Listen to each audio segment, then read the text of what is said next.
Hello everyone, आज हम federalism पढ़ने वाले हैं। हमारा जो आज का टॉपिक है वो फेडरलिज्म होने वाला है। तो federalism just like democracy means different things to different people.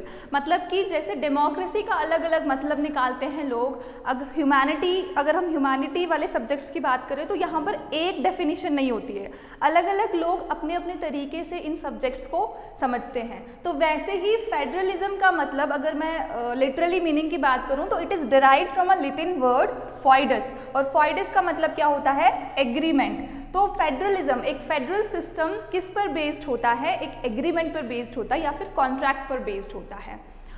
अगर मैं इसकी एग्जांपल आपको दूं तो USA, United states of America and Switzerland, ये दो ऐसी स्टेट्स हैं जो एग्जिस्टेंस में कैसे आई? इस एग्रीमेंट को साइन करके। यानी कि इनकी जो स्टेट्स है जिन्होंने ये एग्रीमेंट साइन किया है, उन्होंने अपनी सोवरेनिटी किसको दे दी है? सेंटर को दे दी है एग्रीमेंट साइन करके, और अब ये इस एग्रीमेंट से बाहर नहीं निकल सकते हैं। तो अक्सर बच्चे कंफ्यूज होते हैं बिटवीन फेडरेशन एंड कॉन्फेडरेशन। तो इन दोनों में क्या डिफरेंस है? Federation strong, it is strong as centre and states cooperate with each other. यहाँ पर क्या होता है? सेंटर और स्टेट्स जो है दोनों ही कोऑपरेट करती है एक दूसरे के साथ, तो फेडरेशन बहुत स्ट्रॉन्ग होता है। अगर मैं कॉन्फेडरेशन की बात करूँ तो यहाँ पर जो इट इज़ वीक, कॉन्फेडरेशन में वीक होता है क्योंकि स्टेट्स यहाँ पर सॉवरन होती हैं। यहाँ पे स्टेट्स के पास बिल्कुल ये राइट है, उनके पास ज़्यादा पावर होती है एज कम्पेयर टू सेंटर, और वो इस कॉन्फेडरेशन के एग्रीमेंट से बाहर निकल सकते हैं। बट फेडरेशन में ऐसा नहीं होता है। Sovereignty resides in the country as a whole. अगर फेडरेशन की बात करूँ तो यहाँ पर जो सोवरेनिटी होती है, सोवरेनिटी क्या होती है? जब आपकी डिसीजन मेकिंग पावर जो है सुप्रीम आपके पास होगी, कोई एक्सटर्नल अफेयर में या इंटरनल अफेयर्स में आपके इंटरफेयर नहीं करेगा, तो वो हो गया सोवरेनिटी। तो जो सोवरेनिटी है वो टोटली कंट्री के अंदर है, जो भी डिसीजन लिए जा रहे हैं वो कंट्री खुद ले रही है एज अ होल। लेकिन यहाँ पर क्या होता है? Sovereignty resides in each state. यहाँ पर हर एक स्टेट अपना अपना डिसीजन ले रही है और सेंटर की बात नहीं सुन रही, क्योंकि यहाँ पर स्टेट स्ट्रांग होती है बट यहाँ पे सेंटर स्ट्रांग होता है। जो सेंटर डिसीजन लेगा स्टेट्स को उसको फॉलो करना ही पड़ेगा। इसके बाद फेडरेशन एक परमानेंट एग्रीमेंट होता है, मतलब कि इसको आप डिसॉल्व नहीं कर सकते हो। फेडरेशन में आप भारत की भी एग्जांपल दे सकते हो। अगर मैं स्टार्टिंग में बात करूं तो अभी रिसेंटली आपने देखा कि कैसे जम्मू एंड कश्मीर जो स्टेट थी उसको डिवाइड करके 2 यूनियन टेरिटरीज बना दी। इससे पहले 2014 में आंध्र प्रदेश को डिवाइड किया और तेलंगाना भी एक स्टेट बना दी। मतलब कि कोई भी हमारी इंडियन स्टेट भारत का जो नक्शा है उससे बाहर नहीं जा सकती है। हाँ, अंदर आप भले ही एक स्टेट को 2 स्टेट में कन्वर्ट कर दो या फिर जो 2 स्टेट्स हैं उनको एक बना दो, बट यहाँ पर ऐसा नहीं होता है कॉन्फेडरेशन में। कॉन्फेडरेशन में स्टेट्स जो हैं सेंटर को छोड़ के, एक यूनियन को छोड़ के बाहर निकल सकती है। तो ये एक टेम्परेरी एग्रीमेंट होता है और इसको डिसॉल्व कर सकती हैं स्टेट्स एट एनी टाइम। अगर मैं कॉन्फेडरेशन की आपको एग्जाम्पल दूँ तो फॉर्मर सोवियत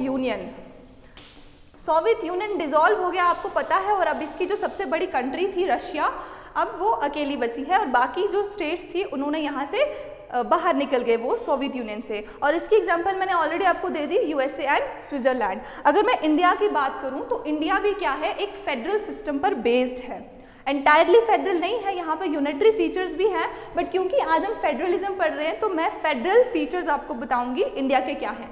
सबसे पहला क्या है? Written constitution. हम सबको पता है कि इंडिया का एक रिटन कॉन्स्टिट्यूशन है जिसमें 395 आर्टिकल्स थे। ओरिजिनली 395 आर्टिकल्स थे, लेकिन अभी 444 इससे प्लस आर्टिकल्स ऐड हो गए बाय अमेंडमेंट्स। रिटन है तो जब भी अगर फेडरेशन चाहिए तो रिटन होना चाहिए। अगर कहीं पे फेडरेशन, फेडरल सिस्टम पर कोई सिस्टम बेस्ड है, कोई स्टेट बेस्ड है, तो वहाँ पर रिटन कॉन्स्टिट्यूशन का होना is very important.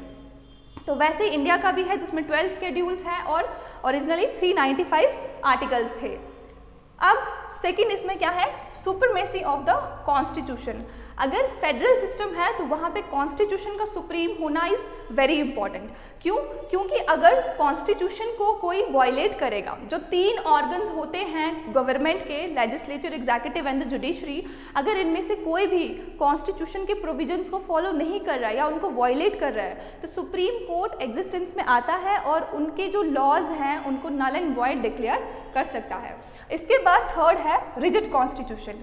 Rigid constitution में क्या होता है, यहाँ पर जैसे अगर आपको कोई अमेंडमेंट करनी है, अगर आपको कॉन्स्टिट्यूशनल अमेंडमेंट करनी है, कोई भी प्रोविजंस लाने हैं या चेंजेस लानी है, तो आपको 2/3 मेजॉरिटी से उसको पास कराना है, plus half of the states का रैटिफिकेशन होना चाहिए, तब जाके आप कोई अमेंडमेंट कर पाएंगे। तो रिजिड कॉन्स्टिट्यूशन भी है हमारा, यहाँ पे रिजिडिटी बहुत ज़्यादा है। डिवीजन ऑफ पावर, तो फेडरल सिस्टम बेस्ड ही है डिवीजन ऑफ पावर पे, सेंटर और स्टेट दोनों में पावर्स इक्वली डिवाइड है, और ये हमें कहाँ से पता लगता है, जो फेडरल प्रोविजन हमारे कॉन्स्टिट्यूशन में ऐड किए हैं। कौन से फेडरल प्रोविजंस, जैसे कि union list, state list and then concurrent list.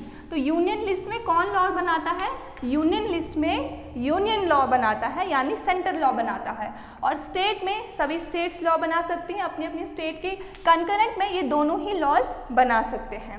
तो डिवीजन ऑफ पावर हमने देखा, और हमारे यहाँ पे कौन सा सिस्टम है, 3 टायर स्ट्रक्चर है। 3 टायर स्ट्रक्चर यानी सेंटर में सबसे टॉप पे आ जाता है union, central government, then state government and then local bodies. Local bodies में म्यूनसिपैलिटी और पंचायत आती हैं। इसके बाद है इंडिपेंडेंट जुडिशरी। जुडिशरी का इंडिपेंडेंट होना is very important in any country, क्योंकि अगर जुडिशरी ही इंडिपेंडेंट नहीं होगी तो गवर्नमेंट, जो प्रेजेंट गवर्नमेंट है, सेंटर में जो गवर्नमेंट है, वो इनके डिसीजन मेकिंग को इन्फ्लुएंस कर सकते हैं। जुडिशरी को कैसे इंडिपेंडेंट रखा है, जुडिशरी की जो अपॉइंटमेंट होती है वो सेंट्रल गवर्नमेंट नहीं करती है, अकेले नहीं करती है, इसके लिए कोलेजियम सिस्टम बनाया जाता है, और इनकी जो सैलरीज वगैरह जो भी होती हैं, प्रिविलेज जो इनको मिलती है, जैसे ही कोई जज अपॉइंट हो गया उसके बाद पार्लियामेंट उसको चेंज नहीं कर सकता है। और अगर पार्लियामेंट में कोई ऐसा लॉ बनाया गया है जो वायलेट कर रहा है हमारे कॉन्स्टिट्यूशन के प्रोविजंस को, तो कॉन्स्टिट्यूशन के जो प्रोविजंस को वायलेट कर रहा है तो सुप्रीम कोर्ट उसको नल एंड वॉइड भी डिक्लेयर कर सकते हैं। तो आई होप आपको आज का टॉपिक समझ आया होगा, दैट इज फेडरलिज्म।